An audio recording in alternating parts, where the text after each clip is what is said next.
Your mind is not as free as you think. That sentence alone makes people uncomfortable because freedom is comforting. It feels good to believe that your thoughts are your own. But look at your day. You wake up the same way, you check the same things, you repeat the same routines, and you never question them. Control does not arrive violently. It arrives quietly. It blends into daily life. It hides inside habits. It disguises itself as normal. And when control feels normal, you stop resisting it. That is the comfortable lie. The human brain does not seek truth. It seeks relief. Relief from discomfort. Relief from effort. Relief from uncertainty. Every time discomfort appears, your mind looks for escape. Every time escape works, the brain remembers. Avoid effort. Return to comfort. Repeat. This is how obedience is built, not through force, but through repetition. Soon, you stop choosing, you start reacting, and reaction feels like freedom until you try to resist it. Most people feel the control. They feel tired, unmotivated, restless, but they do not change because change demands responsibility. Responsibility feels heavy. Freedom feels uncertain. Discipline feels lonely. So the mind chooses familiarity, back to routine, back to comfort, back to distraction. Not because it is forced, but because it is easy. Most people feel the control. They feel tired, unmotivated, restless, but they do not change because change demands responsibility. Responsibility feels heavy. Freedom feels uncertain. Discipline feels lonely. So the mind chooses familiarity, back to routine, back to comfort, back to distraction. Not because it is forced, but because it is easy. Discipline is not motivation. It is resistance. Resistance against comfort. Resistance against distraction. Resistance against the version of you that wants to remain controlled. Discipline interrupts automatic behavior. It forces awareness. And awareness is dangerous to systems built on obedience. That is why discipline feels uncomfortable, because it works. Discipline feels threatening to an undisciplined mind because it removes excuses. It removes escape. It removes comfort. Silence becomes loud. Effort becomes unavoidable. And that feels dangerous. Not to the body, but to the identity. Because the controlled version of you cannot survive discipline. Something must end, and that fear keeps most people obedient. Awareness alone does not free you. Knowing the pattern does not break it. Only action does.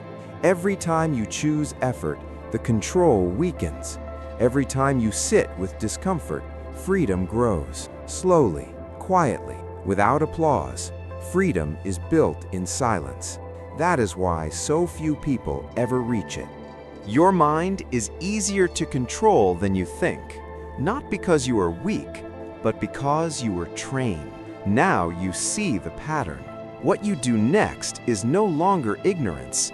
It is choice. This was not motivation. It was a warning. Comfort is not harmless. It feels safe. It feels deserved. It feels innocent.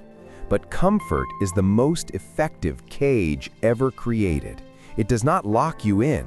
It invites you to stay. Every time you choose comfort over effort, the cage grows stronger. Not around your body, around your mind. Comfort teaches the brain that growth is optional, and what feels optional eventually feels unnecessary. That is how ambition fades. That is how potential dies quietly, not from failure, but from comfort. A distracted mind is an obedient mind. Distraction keeps you busy, but never fulfilled. It steals attention. It fragments focus. It weakens resistance. When the mind is distracted, it does not question. It does not reflect. It does not rebel. Distraction creates the illusion of activity without progress. You feel occupied, but you are standing still. And a mind that never slows down never realizes it is being controlled. That is why distraction is everywhere, not by accident, but by design. Silence scares people, not because it is loud, but because it is honest. In silence, there is no distraction, no escape, no noise to hide behind. Silence forces awareness, and awareness reveals uncomfortable truths. That is why people avoid silence. They fill every moment, every pause, every empty space, because silence exposes control. And once you see it, you cannot unsee it. That fear keeps people busy, busy enough to remain controlled. Resistance is rare, not because people cannot resist, but because resistance costs comfort. It costs approval. It costs familiarity. It costs ease. Most people do not lack strength, they lack willingness. They would rather remain controlled than feel uncomfortable, because discomfort feels like danger to a trained mind, and so resistance is postponed, delayed, avoided, until avoidance becomes identity. That is how control survives, generation after generation. Your mind is easier to control than you think, not because you are weak, but because you were trained to comply. Now the illusion is broken. What happens next is no longer about knowledge, it is about choice. Most people will return to comfort, to distraction, to routine. A few will not. This was not inspiration, it was exposure.